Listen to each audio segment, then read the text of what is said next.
Action. I want to talk about today the power of your mind. If there is any single thing that the Almighty God in heaven has given to man, it is the power of your mind. Your mind is so powerful that even the force of nature will bow to the power of your mind. You know, so many years ago as a little boy, an old man wanted to die. And he said to his daughter, "Go call me my first son in the city." It took the daughter and the son 3 whole days before they came. Immediately the son came. He came to meet the father, and they began to talk. After they had spoken for about 2 hours, 2 hours and a half or something about that, the father said, "Go get me water." And so the son went to bring water. Before the son came back from where he went to bring water from, the father had died. If you ask me, what kept the man alive is the stickability to life, the intentional motivation from the inside of him, that staying power, that will force, that "No, I'm not going anywhere until I see my son."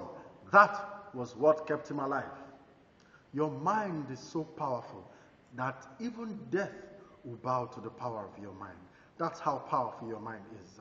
I never knew how powerful my mind is until one particular day I went to spend the holiday with my uncle. This uncle of mine is very funny, you know. I really do not understand him. He leaves home for work 5 o'clock in the cool of the morning and comes back 8 p.m. in the evening.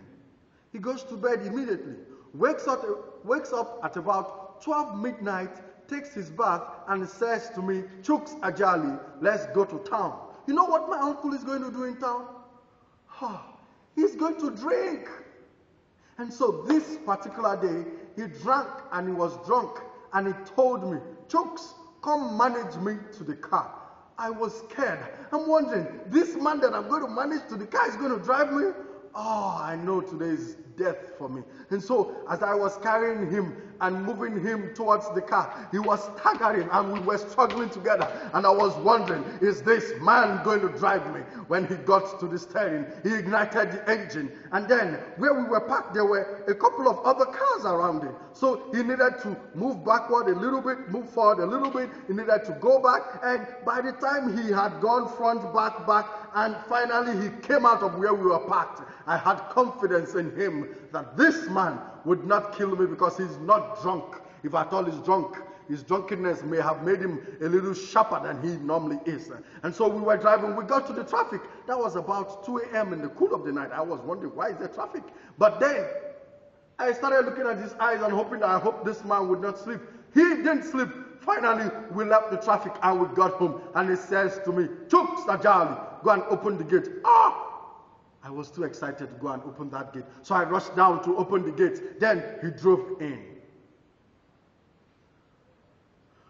When he drove in, something happened. He bashed the car so badly, so badly. And I'm wondering, is this not the man who's been driving all the while? Whatever. So I locked the gate. I went to meet him. When I came to meet him, he had put his head on the steering and he was snoring. I hit him so much that I felt he should wake up. He couldn't wake. So I left him. I went to the house to sleep. In the evening when he came back from work again, I went to meet him and I asked him, "How come you did not have an accident all through the road while we were coming? Why is it that when you got home, you had an accident?" And he says to me, "Yes, it is expected." I said, "Excuse me?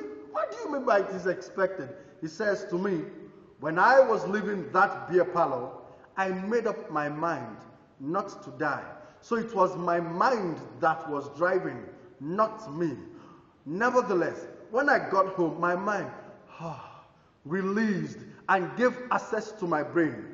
But because my brain was corrupted with alcohol, my brain did not know what it was doing. That was why I had the accident. And because my body could not wait to sleep, that was why I slept off."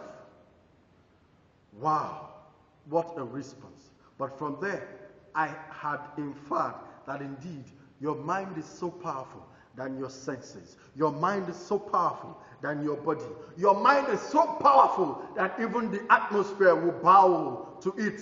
Even the world at large will be faithful to the lordship of your friend, of not your friend now, your mind. Your mind is so powerful that the world at large will bow to the power of your mind.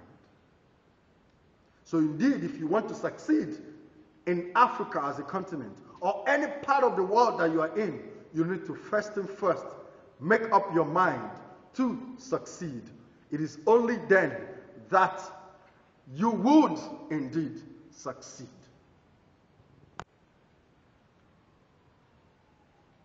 Thank you very much for your time. I am Chuk Sajali. www.chuksajali.com is my website. Enjoy your day.